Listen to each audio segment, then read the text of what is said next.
Okay. All right, let's do it. We are live. Are we live? Is but it already? You know what? I forgot to do something. Of course.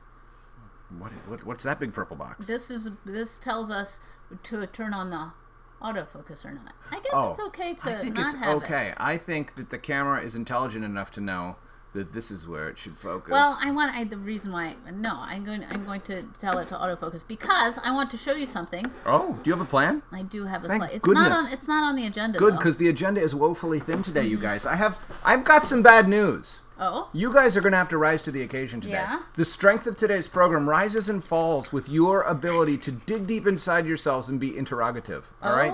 That means to ask questions. There we go. Thank you. Guys, the thing I want to tell you is that yesterday we finished Volume 2 of The Real McCoys. How do I know? Because I wept like a child reading my own moving words. Embarrassing my daughter, Alden, as I reached into the well of emotions and spent a little while there inside of Moxie's own beating heart. Amy, Principal Schaefer's mom, commended us at the end of the last show for ending the show on time. Friends, if I'm ever going to advise you of something, it's if you are going to do 2 shows in one day, do not make them back to back with one another. It puts tremendous pressure on both shows to start and begin at the proper times. But Robbie, you're looking for something. You're searching for something. There was a copy of Two's a Crowd. Yeah, that I spilled Frisket on. I remember that. Yeah, it's one of these probably. Well, I removed it from this stack. Oh, all right. Well, I don't need this anymore, do I? No, you don't need that anymore. Well, maybe Robbie, there's one more back there. Could it be that one? That's not that one. Okay. Well, let's show it on another date. Hey, here it is. Oh, there you go. There it is. All right, Robbie is going to, before we even get to the agenda, to heck with the agenda, Robbie's going rogue and she's going to show you a Frisket-stained book. I'm going to show you a Frisket-stained book. Has anyone ever made an offer? Wait, why is it so yellow? What's going on? So the Frisket turns yellow. Wow. I sure hope that you're going to give me some money to compensate for lost Frisket, inventory. Yeah. Right? Yeah. Incredible white mask Frisket. Yeah. Okay. But why? This is super satisfying because you... Are you going to peel it off? Is it like rubber cement? It is like rubber cement. Oh, I do love rubber cement. So hopefully I haven't damaged this book. Oh, so it's possible that book is coming back from the dark side? I was trying to do it before and it was coming off so easily. But I thought it would be a fun activity. Here's a lesson. Anytime you want something to work properly, do it on a live show, and then it will not work properly. But since the theme of this live show is things not working properly, it's right on cue for what we expect of ourselves. Real McCoy's Day of Questions and Reckoning. Oh. Have you ever heard a title of a show that inspires such fear and trembling? Day of Questions and Reckoning. First, greetings. Greetings, Robbie, greetings. Come on, Robbie. Greetings, it's on the agenda, you have to do it. I feel like I've ruined your book. That's okay. Do you know what? I have 650 other copies of that book in this house right now. There's a veritable wall of that book. Macmillan offered us a discount on lots and lots of copies, and we said, yes, sign us up. We'll take it. And then when the books came to be delivered, I got a very frantic call from FedEx saying they couldn't bring them because the truck wouldn't fit on our street. So we had to drive a couple of miles to the parking lot of a place with a warehouse that takes big deliveries. That was kindly just like, oh, those suckers. We've heard that there's some suckers that live over there. We'll help them out. We'll receive their books. Yep. Put their huge pallets of books here, and then we'll bring our minivan and take them home. And these very nice gentlemen helped us put the books into our car. We gave them free books. We took pictures of them. We gave them hugs. Thank you, Dixon Valve. It was a nice moment. Thank you, Dixon Valve. Yes. Great company that anchors our town of Chestertown. Company that receives books on behalf of Robbie and Matthew. Hydration is a very fancy way of saying water. I can't tell you guys. In the last show, I could just pour the waddy on the waddy on Robber's head. I could pour the waddy on Robber's head. That's a spoonerism? That is a spoonerism. You are tired. What time did you wake up this morning? 4:30 p.m. a.m. Guys, I'm working on something for Robbie. It's a 50-page document that chronicles a story arc that spans 7 books and many characters and all sorts of shenanigans. And it's got me. I dream about it at night. I think about it in the bathtub. I think about it when I'm drinking water. My brain is like an engine churning to get to the top of the hill, and it's tiring me out. Cheers, Prost. I haven't even started yet. I know. I feel like I was left behind. That's how I feel every time. I want to point out that my inability to remove the Frisket easily has put a bit of a pall On your spirits? On my spirits. Can we together harness some perspective and say, oftentimes there are people who want our books, and now we'll feel we'll say, here, have a free copy of this book. It's slightly besmirched by Frisket. We can't sell it, and we feel so good about giving it to you who does not mind a bit of Frisket. So I think that this just makes it more likely that we will make someone happy. Should we give the Frisket away as a prize? I mean, the Frisketed book? Yes! Okay, so if anybody wants to earn the Frisketed book... Yes, what is it that they have to do? Think of a contest that you know you will do well in, okay? So, Principal Schaefer could, for example, have a... Irish dancing competition. Although, doesn't El Puppy do that too? Oh, Aren't there 2 Irish dancers? I think El Puppy does that too. Confirm, you guys. Yeah. Grant, for example, could propose a contest in which one is judged for saying, dude. Right?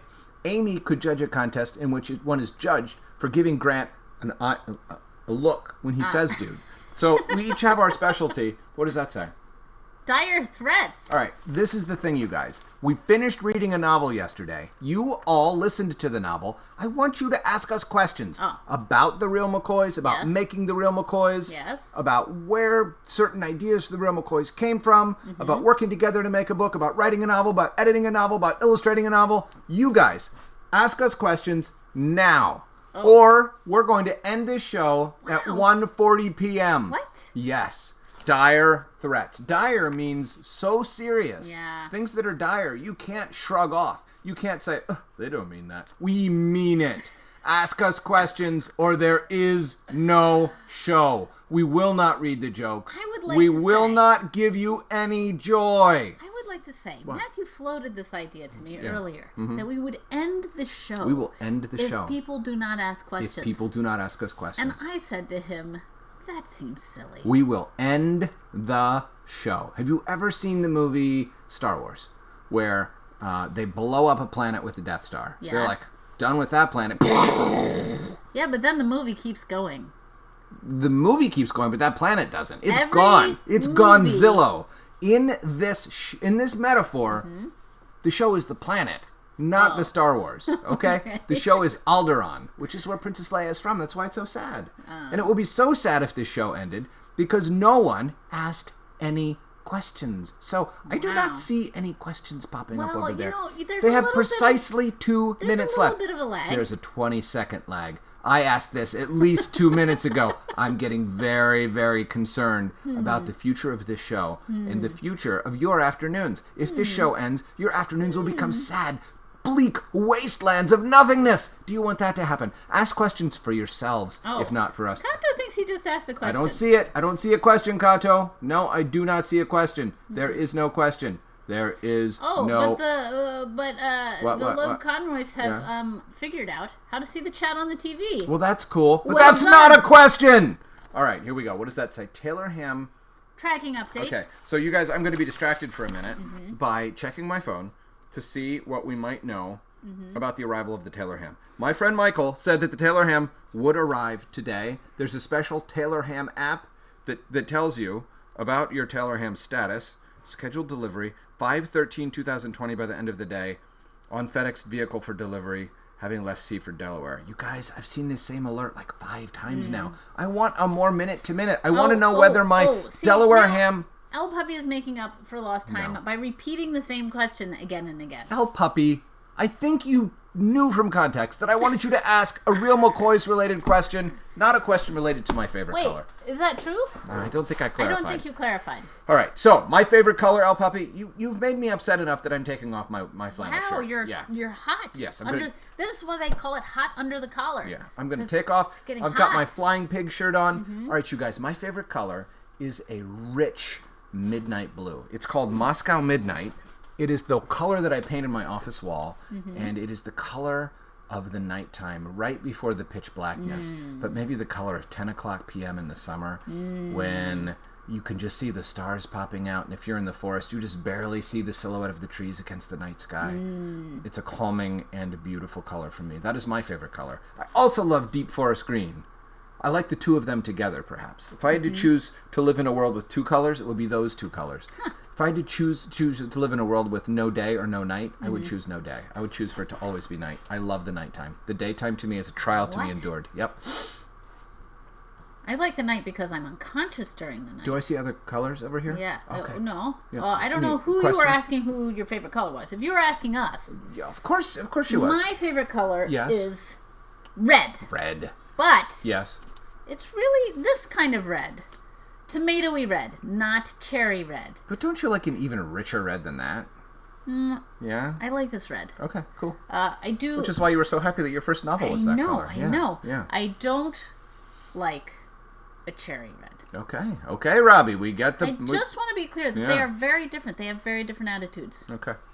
All right, I think there were some other questions. Amy Schaefer says, Robbie, what's your favorite thing to draw? What's my favorite thing to draw? I think my favorite thing to draw is probably an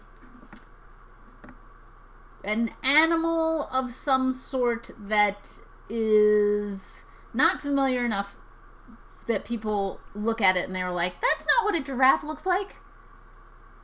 I didn't listen to you at all, so I have no idea what you said. I heard the word giraffe. Animals that people aren't familiar enough with that they say, that doesn't look like whatever. Oh, so you have a little leeway? I have a little leeway to like make things up and not have it be I have an exciting exact. news for you. Yes? I'm writing you a book right now with a bunch of animals that don't exist in the real world. Oh. They're completely imaginary. So you can make them look like whatever you want to. Really? Yes. Do you describe them at all? No. You just name them? Yes. Can you name one for me? I don't want to give it away. No. But nobody's going to remember. It's called the Mizzard Louse. The Mizzard Louse. The Mizzard Louse. Okay? That's a good name. It's a little friend. Can fit inside your pocket. Oh. It's very magical. It's like a battery. It can store magic. Oh. So when you need it, you can be like petting the Mizzard Louse and whoo! Okay? That's exciting. All right. You guys, someday. Yeah. When this book series finally comes out and you're all 40 years old. No. You can be like, I remember when Matthew told us about the Mizzard Louse. Don't go taking the Mizzard Louse, you guys. All right. I have a question that I can answer so easily. Okay, yeah. Becky says, would you like to visit us to have pork roll? Oh. The answer is no. Oh. I would like to visit you to have Taylor ham. I am not falling on the wrong side of the New Jersey divide. I have many partisan friends who believe in the Taylor ham side of this. Becky, ask me an appropriate question. Invite me for Taylor ham, not pork roll. Don't try to draw me to your dark side. I am Luke Skywalker, not Anakin. I'm a little shaken by Becky's impropriety. All right. All right. What's happening here? What's my favorite thing to draw? Is El Puppy actually an Irish dancer? Is a question asked by Amy. El Puppy, am I wrong that you at some previous time said you were an Irish dancer? Because I remember being so surprised, but maybe I was confused. What? Amy's asking, is that a sock on the floor? Yes, it is. Where? Yeah, that's one of my running socks. Amy, don't expect us to A, be awake, B, be prepared, and C, be cleaned up at the same time. Yes. That's unreasonable of you. Today, Augie had a lunchtime Zoom, and we had to switch to a different computer, and it was like a wide view of our living room, and it was completely trashed. Yeah. So that was awesome. Okay. All right. Is that a flying pig? Oh my gosh, yes. Isn't that the cutest? Where's the flying pig? Your shirt. Oh, yeah, that's a flying pig. A sig, a new animal, which is a sheep and a pig. Ooh, I would love to draw that, for instance. That would be super cute. Like a pig with what is it called? A shig. Fur. Shig. Fur? No. What is the stuff that a sheep has on it? Wool. Wool. Yeah. A pig with wool. Okay. That would be the cutest. Let me answer the question about the lizard mouse. Okay. So there is a fierce. Not a lizard mouse. No, listen to me. There's a fierce creature called the lizard mouse. Oh. Like a huge, lumbering, scary creature that threatens to eat the protagonist and her friend. However, she remembers a spell that an older witch taught her called the Spoonerism spell. And so she cast the Spoonerism spell on the lizard mouse, rendering it a Mizzard Louse. Oh. That is, just a kind little friend. So instead of getting burned to a crisp and eaten, they get a friend that's a magical battery. Because they cast the Spoonerism spell. So there you go. I like the Spoonerism spell. There's so much full of those. There's so much that Robbie doesn't know that she's going to discover soon. I really want to read this. I have an Asian water monitor. What? Oh, that's a kind Is of that a kind of lizard? A kind of lizard, yeah. Hey, who's Carly? Hi, Carly. Are you new? I'm so glad that you spoke up. It's nice to talk to you. Hi. I want to point out that the fact that there is a lizard named a monitor, where does that word come from? Because a computer monitor is called a monitor. And a person who watches your progress in the hall. watches your progress in the hall is called a hall monitor. Why is there also a lizard called a monitor? What does monitor actually mean? Please, somebody look it up. Well, Carly says, do you know what an Asian monitor is? Well, I thought it was a lizard. We think it's a lizard that's a big, scary lizard. Like a big, scary lizard, right? That's what I think. Yeah. I guess scary is a little bit subjective. Becky says, how did you decide to do the illustrations with the text within, Robbie? Yeah. How did I decide to do that? I mean, I think Robbie and I decided when we made The Real McCoys that we wanted to make a book that looked not quite like other books. Yes. And one of the things that we had spent a long time doing was practicing combining our words and pictures. We knew that since we worked together, we had the opportunity to do that in ways that other people might not if they never got to work with their illustrator. But, Robbie, it looks like you have a different answer, or you're dissatisfied. Well, no, I think what I knew was I wanted to make an illustrated book with Matthew that was an illustrated novel. We had been doing picture books all this time. Right. And picture books are great, and I love picture books, but it's a different kind of illustrating. And so what I really wanted people to... And one of the things that is important about picture books is that you really are immersing yourself in the illustration, and the words are sort of... Not that the words are secondary, but it's absolutely a balance between the words and the pictures in a picture book, right? You read the words, and then you spend time, like, going through the picture, because the pictures are so big. And so I wanted to have that kind of experience in a novel, but the only times I had that experience was in graphic novels or more comic book format, like with panels. And what I didn't want to do was have, first of all, I'm not very good at drawing panels, but second of all, panels don't allow for all of the description to fall in between. Like, I actually like being, as a reading experience, I like to read the description and not to just be shown it. And in a lot of comic books, it's showing the action and you're not reading about it. The Real McCoys, if you take away all of the illustration, still reads like a novel. Like a novel. So in comic books, a lot of it is reduced to dialogue. You see the action in the drawing, and then you read the dialogue. And you read very short descriptions of what is happening to move the story forward. So I wanted it to still read like a novel, and I wanted the illustrations to sort of go in and out of the storytelling.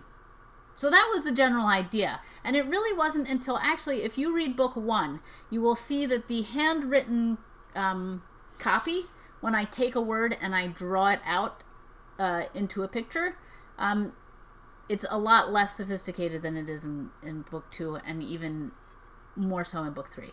That I learned how to do that a lot better. How to take individual words and write them in a certain way. May I point out a few things? Yes. 1, Kato, Yes. to whom I am related, has pointed out that there was an ironclad ship called the Monitor. Oh, that's true. The Monitor and the Merrimack, is that, like, there were 2 of them? Am I remembering that correctly? Was there, like, a Nathan Hale's book about that, maybe? Anyway, yes, that is true.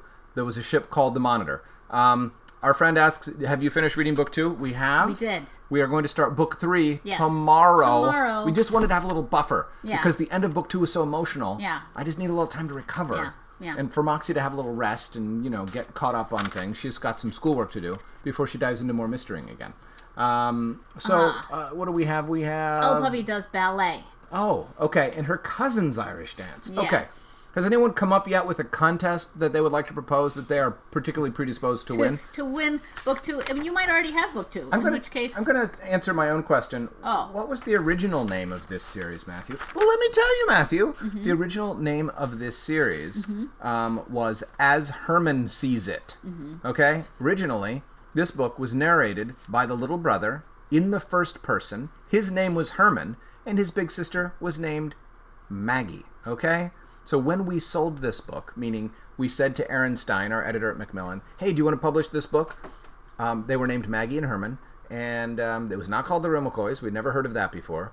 And she said, yes, I would like to publish this book with you if you make it a whole lot better, and if you change the boring names of those characters. And my heart fractured and fell apart, and I had to pick it up and put it back together, and I didn't get it together quite right. It was really sad for a long time. There was a character in the book named Mrs. Moxie. She was a 4th grade teacher, a 3rd grade teacher, And Robbie said, hey, that's kind of a fun name. And I said, Robbie Bear, you are correct. It's a super fun Moxie name. is a name with a little bit of spunk and spirit. And so we decided to... Wait, What? before you go anywhere. Why? I put the plate glass up there and it's balanced on top of those books. That And seems I like thought a to myself, terrible that's idea. a terrible idea, Terrible but idea. we're not going to get up for the rest of the show. So it'll be okay, and I'll just remember. It's not but true. now Matthew's getting up. Yeah. So please don't knock I won't it get over. up. I will just tell you that the word moxie is not a word that organically arose in the English language, meaning it didn't exist until there was a product called Moxie that was created. And this product called Moxie was originally sold as a medicine back in the 1800s. A wholesome beverage, carbonated. Yeah. Moxie is a clean, sparkling, bittersweet beverage prepared under hygienic conditions. It should be thoroughly cooled before serving in order to have it at its best.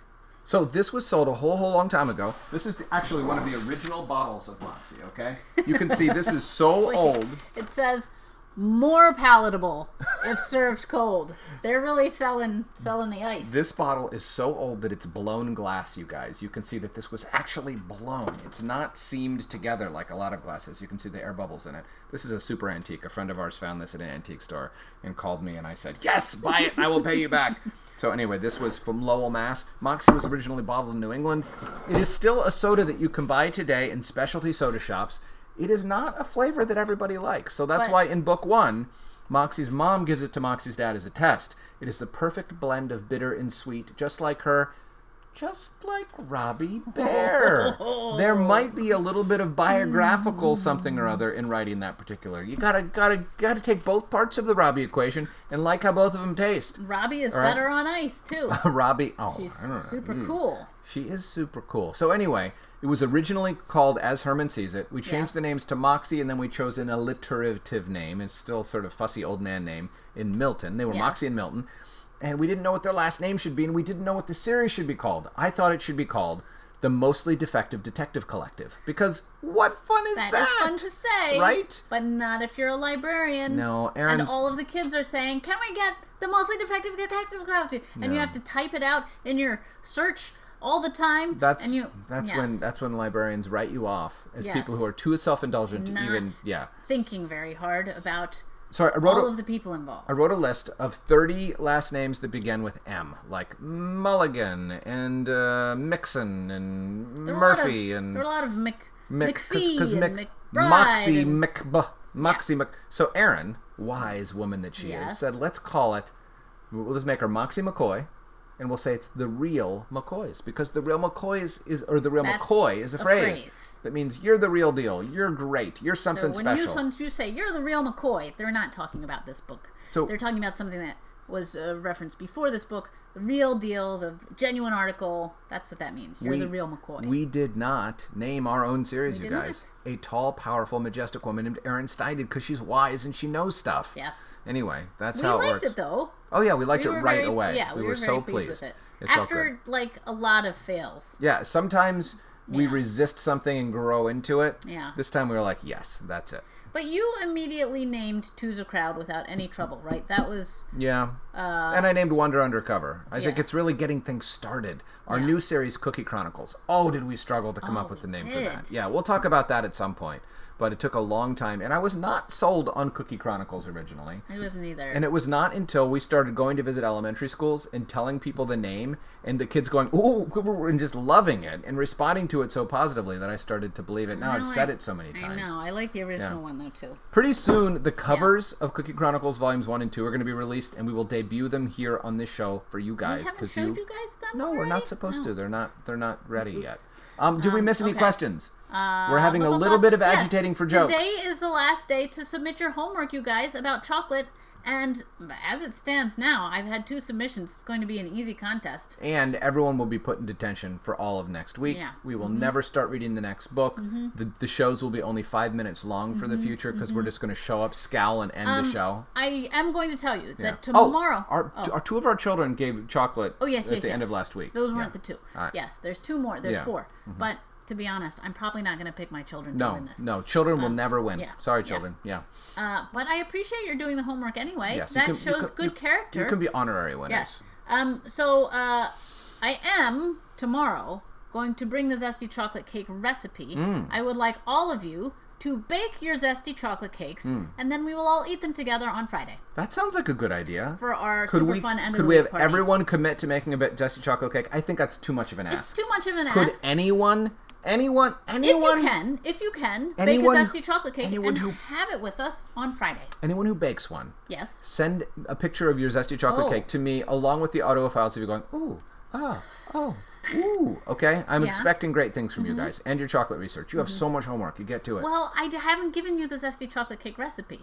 I have to do that tomorrow. Oh, because it's going to be illustrated. Yes, I'm going to give you the illustrated recipe. So you're putting a lot of pressure on them to make it in a very short window. Yeah. That's all I'm saying. Oh, look, we have articulations. Waylon is making those sounds. Thank you. How about a few jokes? Do we have some jokes? Yes, we do. Abby was saying jokes. Homework is due on third. Well, it's due. Guys, it's due by the end of the day. It's due by the end we of today. We don't want chocolate research coming in tomorrow morning because we put together the slideshow and it's too much work for Robbie. So we will only count chocolate research that comes in before midnight. Yes. All right? Okay. Beyond that, we won't. Yes. All right. So, jokes. Okay. 2 pickles fell out of a jar onto the floor. Oh, that's a sad story. That's so sad.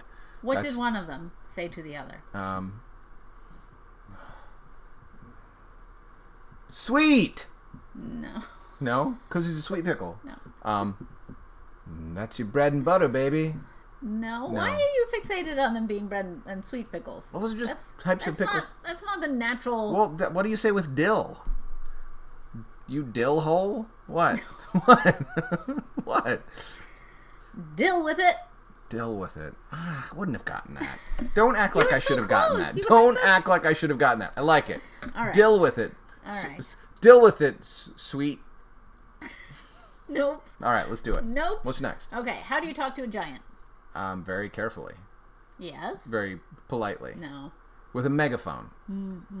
By first jamming a pin into his toe so he sees that you're there. No. I don't know. I just heard somebody laugh in the other room. Did we say something funny? Big words. Use big words! I like that. You're like vernacular! Well, here's the thing. What? I've always thought in those, like in movies like, where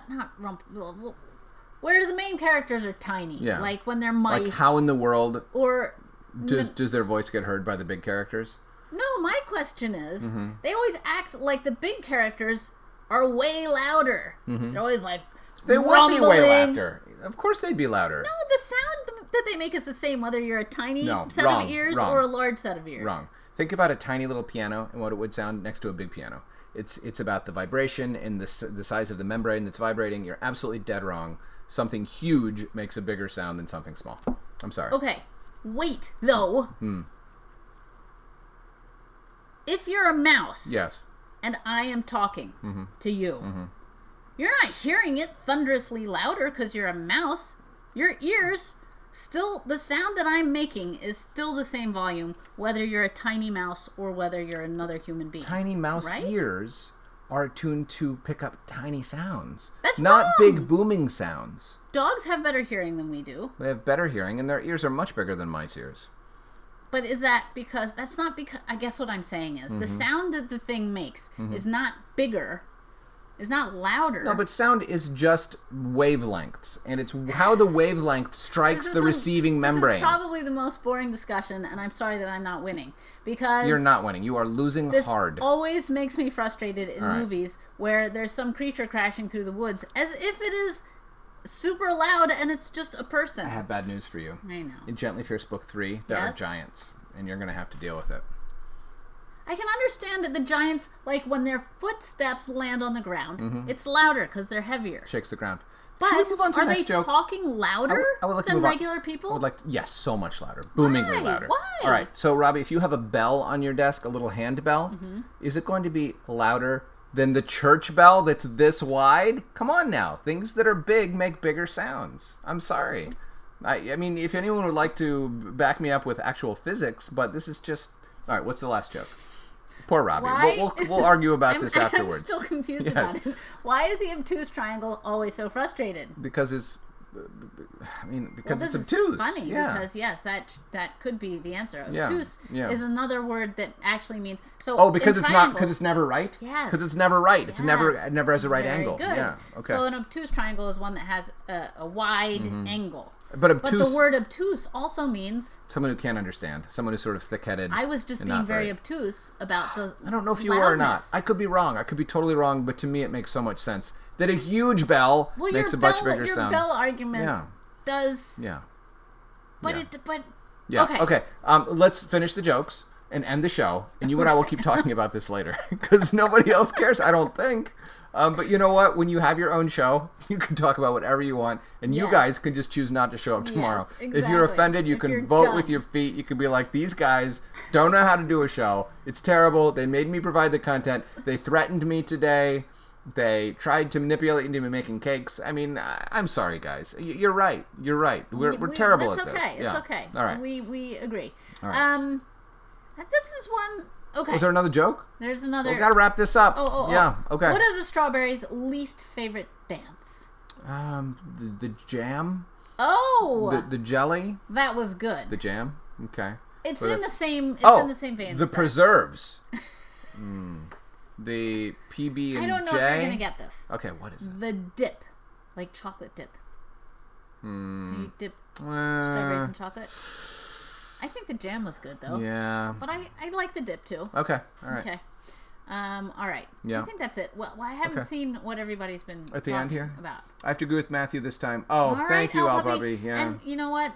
Wow. And El Puppy agreeing with Matthew means she really, really must agree because her natural inclination is to be a Robbie partisan. Supportive of Robbie. Yes. Oh, Carly, thank you for telling us that your teacher likes our books. We appreciate that. Have we met? Have we met you at school? From Carly. What do you call the pickle that got run over on the highway? 2 pickle jokes in one? Yes. All right. Sweetums. No, why do you keep thinking that bread pickles and butter. are sweet? Dill on arrival. No. Delicious. Nope. Flat as a pancake.